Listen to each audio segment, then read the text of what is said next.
Major সিনহার সাথে আমার প্রথম দেখা হয় ২০১৫ সনে মিরপুর ক্যান্টনমেন্টে সামরিক বাহিনী অফিসারদের একটা উচ্চতর প্রশিক্ষণের জন্য যে defence services command and staff college আছে ওখানে, সংক্ষেপে এটাকে বলা হয় স্টাফ কলেজ।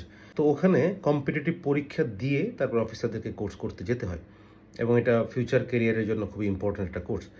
তো ওখানে গিয়ে দেখলাম মেজর সিনহা আমাদের পুরা কোর্সে খুব সম্ভবত সবচেয়ে জুনিয়র মোস্ট অফিসার ছিল। তো প্রথম দেখায় আমার পরিচয় হলো, আমার সাথে ওর পরিচয় হলো। আমি তাকে দেখে এবার দেখলাম, বললাম যে, "সিনহা, তুমি তো অনেক আগে চলে আসছো স্টাফ কলেজ করতে। You R two good then." তো সে আবার খুব জলি মাইন্ড, সে বলতেছে, "স্যার, সময়টা কাজে লাগাইলাম, পরীক্ষা প্রিপারেশন নিলাম, চলে আসলাম।" ওখান থেকে আসলে তার সাথে আমার পরিচয়। তো পুরা কোর্স ১ বছরের একটা কোর্স করলাম আমরা।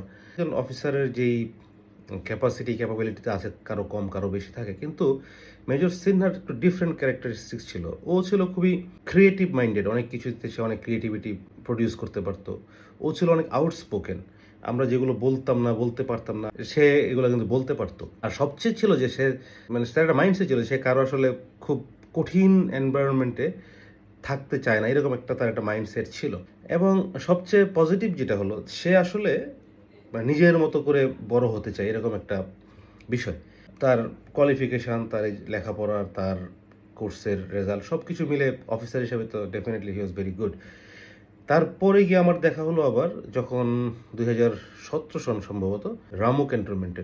রামু ক্যান্টনমেন্টে যাওয়ার পর আবার দেখা বেশ অনেক। তো আমরা দেখা হলে সেই পুরানো স্মৃতি রোমন্থন করি যে কোর্সের সময় এটা হতো, সেটা হতো, অনেক কথাবার্তা। সে শুধু বলতো, "স্যার, আমি মনে হয় বেশিদিন থাকবো না, কারণ I want to do something outside." এটা তার ছিল একটা কমন ইয়ে। এবং পরে দেখলাম সাডেনলি সে আসলে আর নাই আর্মিতে, কারণ আসলেই সে কিছু একটা করতে চেয়েছিল বাইরে, যেখানে কোনো রেস্ট্রিকশন নাই। তার লাইফ নিজে থেকে লাইফ লিড করতে পারতো, এরকম একটা এনভায়রনমেন্ট সে চেয়েছিল এবং হয়তো পেয়েছিল। এবং তার জন্য আমি এখনও মনে করি যে ইট ওয়াজ দ্য বেস্ট ডিসিশন, যে সে আসলে বাইরে গিয়ে ক্রিয়েটিভ কিছু একটা কাজ করতে চাইতো, কিছু করতে পারতো, এবং যেখানে আসলে অনেক বাইন্ডিংস ছিল না, রেস্ট্রিকশন ছিল না, ফ্রিডম অফ মুভমেন্ট সব কিছুই ছিল। সেই মেজর রাশেদ এমডি সিনহা ২০২০ সনের আজকে 31 জুলাইতে টেকনাফ মেরিন ড্রাইভে তাকে হত্যা করে প্রদীপ এবং লিয়াকত গংরা। তো এটা একটা বড় রকম শকিং নিউজ ছিল পুরো দেশের জন্য। এই প্রদীপ, লিয়াকত গংরা আসলে কত দুর্বিনীত হয়ে গিয়েছিল তখন। আমরা যেটা জানতে পারলাম তখন, যে হয়তো কোনো ভিডিও রেকর্ডিংয়ের কাজে গিয়েছিল। এটা হয়তো প্রদীপকে ইগনাইট করেছে, যে এটা তার তার সেফটির বিষয়, এরকম কিছু মনে হয়েছে, আমরা যতদূর জানি আরকি। ডিটেইলস তো আপনারা সবাই সবকিছু জানেন আসলে কি হয়েছিল ওখানে। কিন্তু বিষয় হচ্ছে যে এই যে এখন এতদিন সময় চলে গেল, 6 ইয়ার্স গন। বিচারের জন্য প্রসেস চলছে। অনেক দূর বিচার এগিয়েছে। তো বাট বিচার শেষ হচ্ছে না। That's the concerning.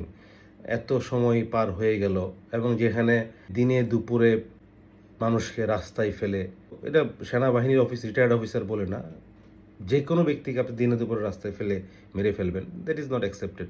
এবং মেজর সিনহার মতো একটা ব্রিলিয়েন্ট, ভেরি অ্যাক্টিভ, ভাইব্রেন্ট, খুবই ক্রিয়েটিভ, সব মিলে একজন মানুষকে নাই করে দিল। এবং শুধু তাই করে নাই, গলায় পাড়া দিয়ে গুলি করে তাকে মেরেছিল। তো ওগুলা তো আমরা সবাই জানি আসলে। বাট এখন বিচারের জন্য যদি বলি, আমার মনে হয় এখন সময় হয়েছে যে বিচারটা শেষ করার। যে যাদের বিরুদ্ধে শাস্তি হয়েছে, বিচারটাকে এক্সিকিউট করার। এটা আসলে এখন মানে সময়ের দাবি আর বলব না। এটা আসলে ইজ দ্য মোমেন্ট যে বিচার এক্সিকিউট করার। এটা আসলে কোনো দান দক্ষিণার বিষয় না, অনুকম্পার বিষয় না, কোনো প্রকার ভিক্ষা দেওয়ার বিষয় না যে বিচার করলাম, ইজ নট দ্যাট। বিচারে যেটা রায় হয়েছে কার্যকর হোক, এটাই আমরা চাইবো। এটা শুধু আমি চাইবো না, আমি শিওর দেশের সকল মানুষই চাবে যে এরকম একটা নিকৃষ্ট অপরাধের বিচার যাতে দ্রুত সময় হয়। সর্বশেষ আমি আল্লাহ তাআলার কাছে দোয়া করি, মেজর সিনহা যাতে বেহেশতবাসী হন। আল্লাহ তাআলা যাতে তার সকল ভুল ত্রুটি ক্ষমা করে দেন। আল্লাহ তাকে জান্নাতবাসী করুক। আমিন।